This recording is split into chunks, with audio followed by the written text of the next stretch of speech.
Il est 7 heures sur l'ensemble des réseaux synchronisés de Solo Média, le journal. Voici les principaux titres. Procès de Aïssatou Sophie Gladiman. La Haute Cour de justice lève le bracelet électronique et renvoie l'affaire après les vacances judiciaires. C'est à la suite d'une demande formulée par ses avocats. Le procès opposant l'ancien ministre Mame Mbaye Niang à Ousmane Sonko à propos de la propriété d'une villa à la cité Keur Gorgui à Dakar. L'affaire a été appelée hier à la barre par la 3e chambre civile du tribunal de Dakar avant d'être renvoyée à nouveau au 26 août prochain. Les embouteillages restent un véritable casse-tête pour les usagers de la route à Dakar, notamment au niveau de la foire. Vous entendrez le reportage de Khalifa Fall dans ce journal. L'Inter, le sport et la revue de la presse mettent un terme à cette édition.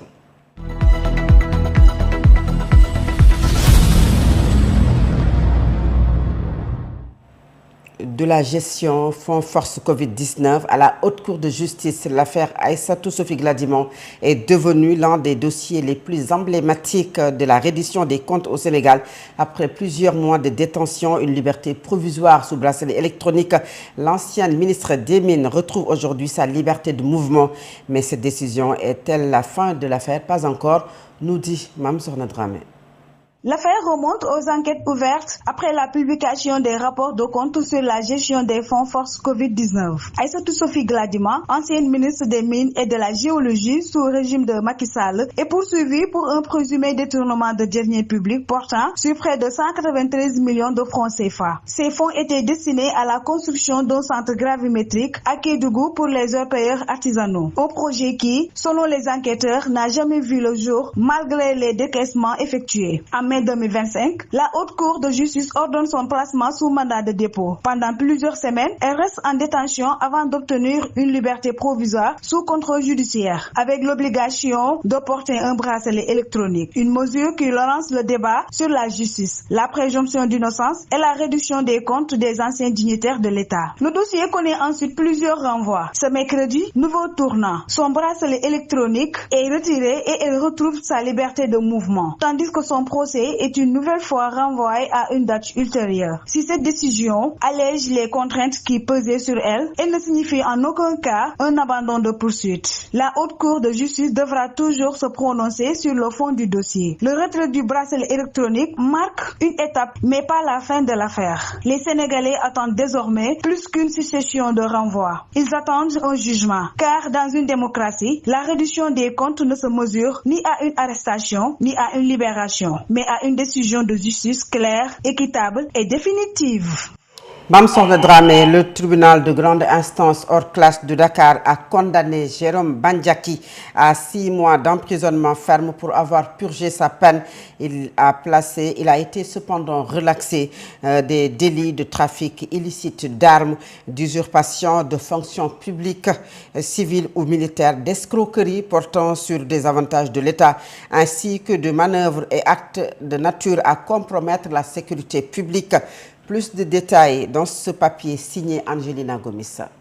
Le verdict est tombé, Jérôme Bandiaki est libre. C'est ce mercredi que le dossier est mis en délibéré au tribunal correctionnel de Dakar, alors que le parquet avait requis 5 ans d'emprisonnement ferme et 5 millions de francs CFA d'amende. Les juges du 3e cabinet l'ont condamné à 6 mois de prison ferme, peine qu'il a déjà purgée. Tout remonte au 18 septembre 2024, lorsque Jérôme Bandiaki avait été interpellé par les éléments de la DIC dans le cadre d'une enquête ouverte après la disparition des gendarmes Didier Badji et Fulbert Sambou. Les perquisitions effectuées à ses domiciles avaient permis aux enquêteurs de saisir plusieurs équipements, dont des armes, des moyens de communication et 3 passeports diplomatiques. Celui, surnommé Sniper, était poursuivi pour plusieurs chefs d'accusation, détention et trafic illicite d'armes, usurpation de fonctions publiques, escroquerie aux avantages de l'État et actes de nature à compromettre la sécurité publique. Au final, le tribunal l'a relaxé de certains chefs d'accusation, à savoir le chef d'actes de nature à compromettre la sécurité et la sûreté de l'État. Seule la détention d'armes sans autorisation administrative a été retenue contre lui.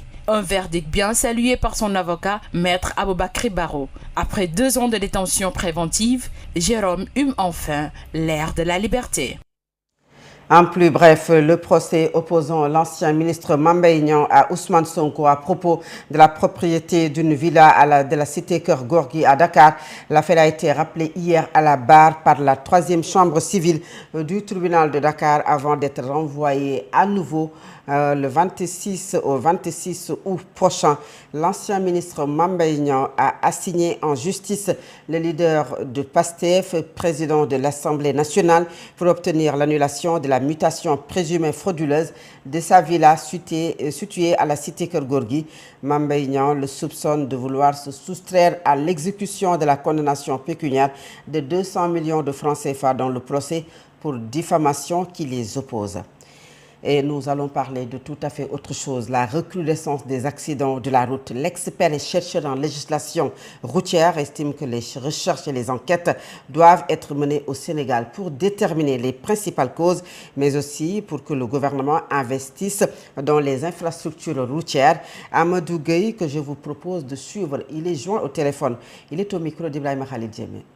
Il n'y a aucun pays dans le monde où il n'y a pas d'accident, ou bien il y a 0 accident. Donc on est d'accord que partout dans le monde, quelles que soient les mesures prises, il y a toujours des accidents. Maintenant, pour parler des causes, il y a 2 façons. Soit on prend l'approche internationale pour dire que, en fait, parmi ces causes qui sont multiples, il y a plusieurs facteurs. Donc, pour dire que c'est cause multifactorielle. Donc, d'une part, on a l'homme qui occupe une grande responsabilité dans tout cela, parce qu'il y a aussi l'infrastructure, comme on le sait et comme on le dit tout le temps, et l'intempérie, l'environnement, je veux dire. Quand je parle d'environnement, c'est tout ce qui tourne autour de la route. Donc, quand on parle d'infrastructure aussi, bon, là, on parle de la signalisation, de l'état des routes. Donc, c'est beaucoup de choses. Raison pour laquelle on a tendance, au niveau international, de dire que les causes des accidents sont multifactorielles. Il ne faut pas venir dire qu'aujourd'hui, c'est à cause de l'homme ou bien c'est à cause de la voiture. Maintenant, l'autre approche, c'est celle que je préfère. C'est celle qui consiste à partir des réalités empiriques et de s'éloigner vraiment des stéréotypes. Voilà. Et on a cette habitude-là en Afrique, pour ne pas dire au Sénégal. On a tendance à opter pour la facilité et dire non, les causes des accidents, c'est l'homme, c'est l'indiscipline des chauffeurs ou bien ça, c'est trop facile. Moi, ce que je propose, c'est qu'on parte enfin des réalités empiriques. Les réalités empiriques, c'est quoi? S'il y a un accident, pourquoi ne pas faire des enquêtes? Pas des enquêtes pour situer une responsabilité civile ou bien une responsabilité pénale. Non, mais une enquête scientifique pour voir réellement ce qui cause les accidents au Sénégal. On ne peut plus se permettre en 2026 d'être là-bas en costume cravate et qu'il y a un accident, on dit non, c'est le pneu ou bien c'est le chauffeur qui est indiscipliné. Ça, c'est trop facile. Moi, je pense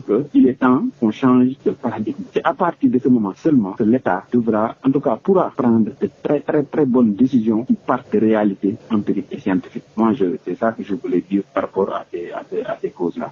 Eh bien, pour lutter contre ces accidents de la route, il faut apprendre aux chauffeurs à maîtriser les défaillances mécaniques et les conduites de nuit comme de jour, car certains d'entre eux ne sont toujours pas à jour. C'est l'avis de l'expert de la prévention routière Matar Diaw que je vous propose toujours de suivre avec Ibrahima Khalid Djemé.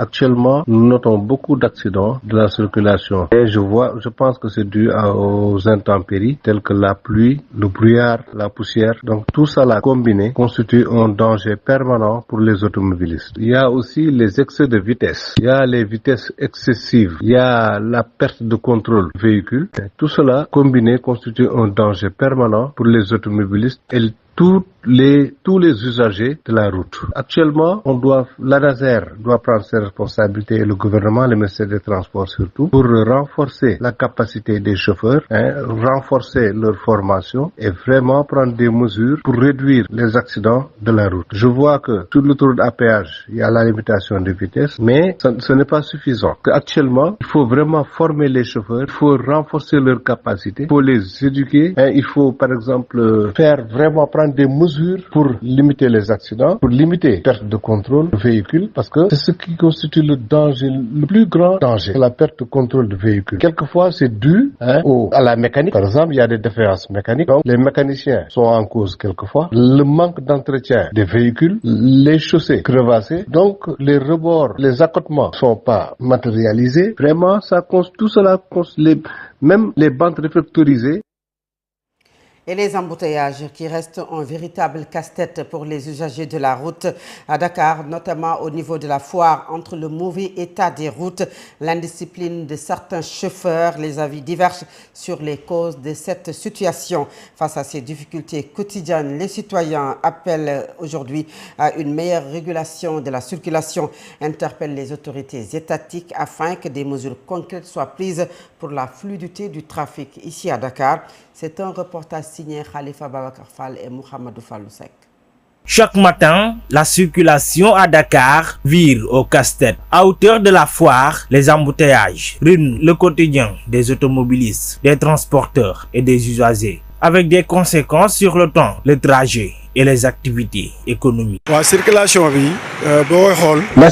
est aussi due à la manière dont les agents de sécurité régulent le trafic. Lorsqu'ils arrêtent les véhicules, cela crée souvent des blocages. En plus de cela, certains véhicules du personnel ne respectent pas les règles, ce qui aggrave davantage les embouteillages. Pour certains, le mauvais état de certaines routes et l'insuffisance des aménagements expliquent en grande partie ces ralentissements. Il estime que la réhabilitation des infrastructures permettrait de fluidifier davantage le trafic. Presque toutes les routes sont dans un mauvais état. En plus, plusieurs axes sont fermés à cause des travaux, notamment la route à côté de la foire, ainsi que les voies de Médina et de Grand Yoff. C'est cette situation qui provoque les embouteillages que nous constatons.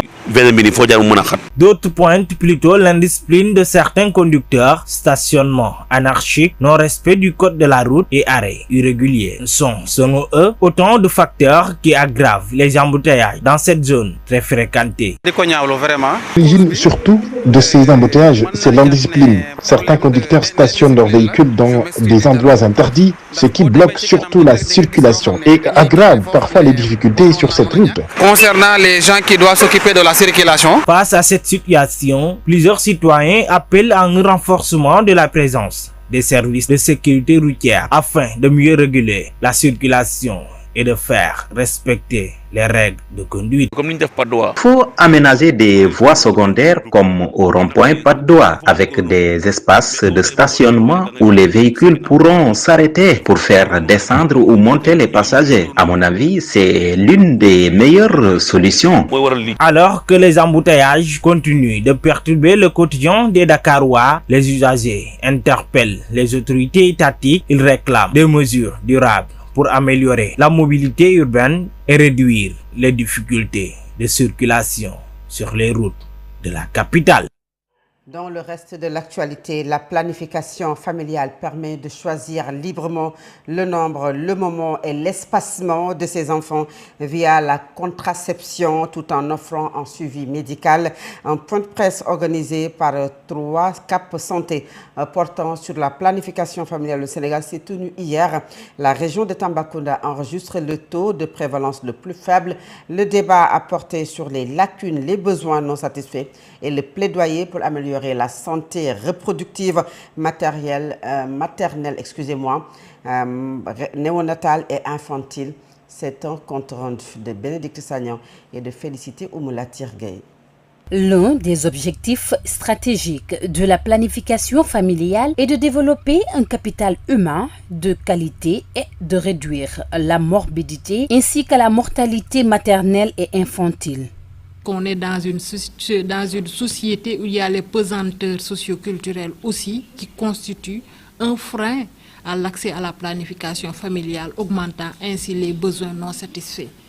Aujourd'hui, les adolescents jeunes, parfois c'est un tabou de parler de planification familiale avec eux. Et ça, si la communication ne passe pas, il n'y aura pas de demande. La région de Tambacounda enregistre le taux de prévalence le plus faible. Selon les EDS 2023, la région de Tambacounda a le taux de prévalence contraceptive la plus basse qui est de 8%. Autant de freins qui ralentissent vers l'accès universel de la planification familiale. Et pour ce qui est des femmes qui sont dans les zones d'accès difficiles aussi, là, non seulement il y a l'accessibilité géographique qui va poser problème, mais aussi l'accessibilité financière. Parce que quoi qu'on dise, la planification familiale aussi a un coût.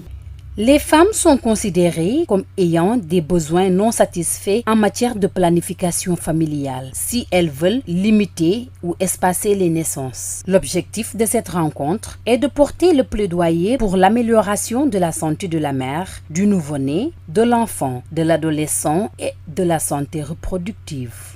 931 000 femmes utilisent les méthodes contraceptives au Sénégal. 360 000 grossesses non désirées ont été évitées. 128 000 avortements à risque et 932 décès de mères ont pu être évités selon les états des lieux. Tels sont les états des lieux de la planification familiale. Selon le docteur Karim Diop, il est le secrétaire général de 3CAP Santé. La planification familiale est identifiée comme l'une des interventions les plus efficaces pour améliorer la santé des femmes et des enfants. Docteur Karim Diop, que je vous propose de suivre au micro de Bénédicte Sagna et de féliciter Oumolatir Gueye. En 10 ans, le taux de prévalence contraceptive moderne chez les femmes en union est passé de 12% en 2012 à près de 26% en 2023. C'est un progrès notable qui résulte d'efforts conjugués du gouvernement, des partenaires techniques et financiers et de la société civile. En 2023, c'est 931 000 femmes qui utilisaient une méthode moderne de contraception. Et grâce à ces efforts, 360 000 grossesses non désirées ont pu être évitées, 128 000 avortements à risque et 930 décès de mères ont été évités, plus particulièrement dans les zones rurales. Chez les femmes qui ont un plus faible niveau d'instruction. Ce sont elles qui payent le plus lourd tribut à ces inégalités d'accès. Les défis structurels ont été rappelés. Ce sont la persistance des barrières socioculturelles, les insuffisances de financement, les ruptures de stock de produits contraceptifs, les inégalités territoriales dans l'accès aux services. Nous appelons à renforcer l'engagement politique. Nous voulons que la planification familiale soit clairement identifiée comme une priorité nationale dans la mise en œuvre de la vision Sénégal 2050. Deuxièmement, nous plaidons pour un financement durable et accru. Nous souhaitons une augmentation significative du budget alloué à l'achat des produits contraceptifs. L'actualité a occupé les réseaux sociaux et même certains médias. La polémique autour de la prestation en langue française de la ministre de la Pêche, Amy Mara, continue toujours d'alimenter les débats. Son intervention, marquée par plusieurs fautes de français, a suscité de nombreuses réactions. Pourtant, ce n'est pas la première fois qu'une haute autorité sénégalaise éprouve des difficultés à s'exprimer dans la langue de Molière. Pour Bakary Domingo Mané, enseignant au CESTI, la question mérite d'être prise au sérieux. Selon lui, dans un pays où le français demeure la langue officielle de l'administration, ne pas avoir une maîtrise suffisante peut constituer un véritable frein, quelles que soient les compétences de la personne concernée. Je vous propose de suivre les explications de Bakary Domingo Mané. Il est joint au téléphone par Al-Amin Senghor. Cette affaire-là n'est pas une première au Sénégal. Personne ne pouvait l'imaginer avec le régime, n'est-ce pas, de Abdou Diouf. Donc c'est avec le régime de Abdoulaye Wade qu'on a vu des gens vraiment gonfler leur CV alors qu'ils n'ont pas ces diplômes-là. Qu'on a vu des nominations vraiment qui n'honorent pas la fonction de ministre. C'est avec Macky Sall que cela a commencé. Je suis le magistère de Idrissa Seck. Idrissa Seck ne badinait pas avec ça. Ça, on le sait. Problème de niveau, d'expression en français. A priori, il y a un lien étroit entre la fonction et, disons, la maîtrise de la langue. Pour la bonne et simple raison que le français est notre langue de travail. Vous ne pouvez pas avoir des responsabilités en voulant donner des consignes, disons, à votre équipe que à chaque bout de phrase, vraiment, c'est des fautes à l'amplifier. Donc cela écorne votre image et cela, disons, renvoie une très mauvaise image au niveau, n'est-ce pas, de vos collaborateurs. Voilà, vous me direz, oui, la chose la plus importante, c'est la compétence. C'est vrai, je suis d'accord avec vous, mais faudrait-il cette compétence-là, disons, la partager, la mettre en œuvre. Et la meilleure façon, n'est-ce pas, de partager cette compétence, de la mettre en œuvre, c'est encore, n'est-ce pas, la langue de travail. Et une compétence bien exprimée peut avoir des résultats tangibles. Alors qu'une compétence mal exprimée, évidemment, peut ne pas avoir d'excellents résultats. Cet élément de Bakary Domingo Mané met un terme à la première partie de cette édition. La seconde partie, c'est la page internationale, le sport et la revue de la presse. À présent, l'Inter.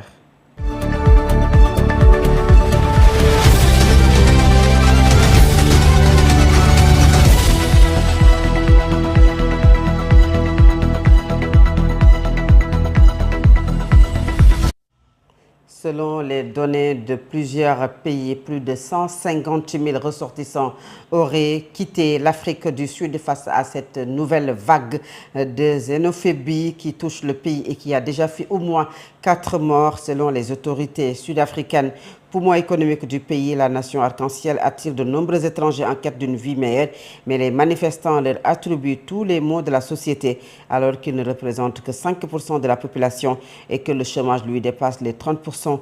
Dans certaines fermes, ces départs de monstres créent des pénuries de main-d'œuvre. En République démocratique du Congo, les opposants et les confessions religieuses attendent désormais l'ordonnance présidentielle qui doit officiellement lancer les préparatifs du dialogue national annoncé par la présidence congolaise le 17 juillet 2026. Ce dialogue est le résultat de discussions entre Félix Tshisekedi et plusieurs chefs d'État de la région et les responsables religieux du pays. À présent, c'est la page sportive de cette édition.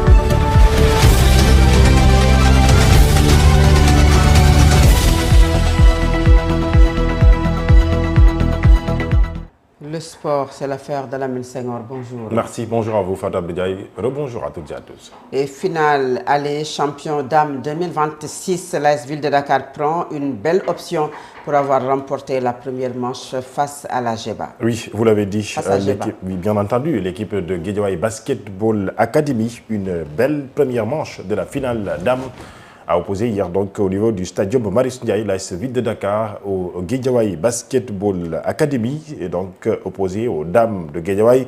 L'AS Ville de Dakar a remporté ce match à la manche aller de la finale du tournoi national 1 de basketball. Les citadins ont pris le dessus donc de 4 points, 72 à 68, un match remporté par l'expérience au Mauritanie. On attend donc de voir la manche retour Fatou Abdou, c'est prévu pour le dimanche prochain. Et Mercato, Abdoulaye Seck change de club. Oui, vous l'avez dit, l'ancien, ou en tout cas le défenseur sénégalais Abdoulaye Seck, libre depuis son départ d'Israël, a trouvé un point de chute pour la suite de sa carrière. Le défenseur des Lions a rejoint le club saoudien d'Al Faisali Saudia Club en Arabie Saoudite.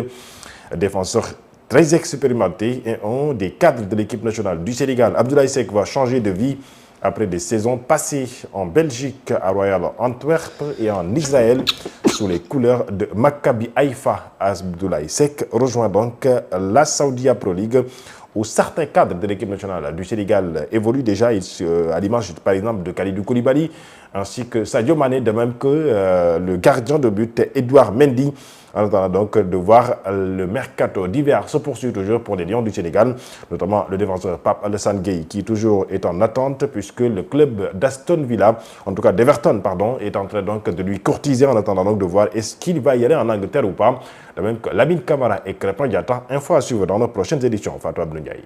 Et la CAF officialise le passage de 24 à 28 équipes de la CAN, cela dès la CAN 2027. Oui, vous l'avez dit, dès la CAN 2027. La Coupe d'Afrique des Nations, Fatou Abdou, va connaître un nouveau format.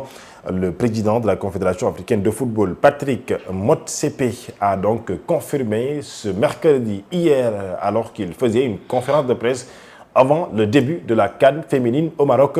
C'est là que Patrick Motsepe a donc informé que la CAN 2027 se jouera avec 28 sélections contre 24 lors de l'édition précédente au Maroc. 4 équipes supplémentaires auront ainsi l'occasion de participer à la phase finale de la compétition qui sera organisée conjointement par le Kenya, la Tanzanie et l'Ouganda du 19 juin au 17 juillet 2027.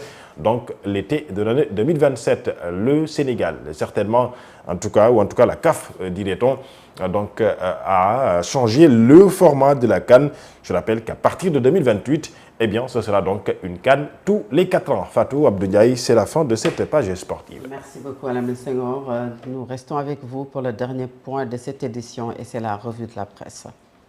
Bonjour. La réception par le président de la République du rapport annuel 2025 du médiateur de la République est un sujet phare des quotidiens ce jeudi. En effet, ce mercredi, le chef de l'État, Bassirou Diomaye Faye, a reçu des mains du médiateur de la République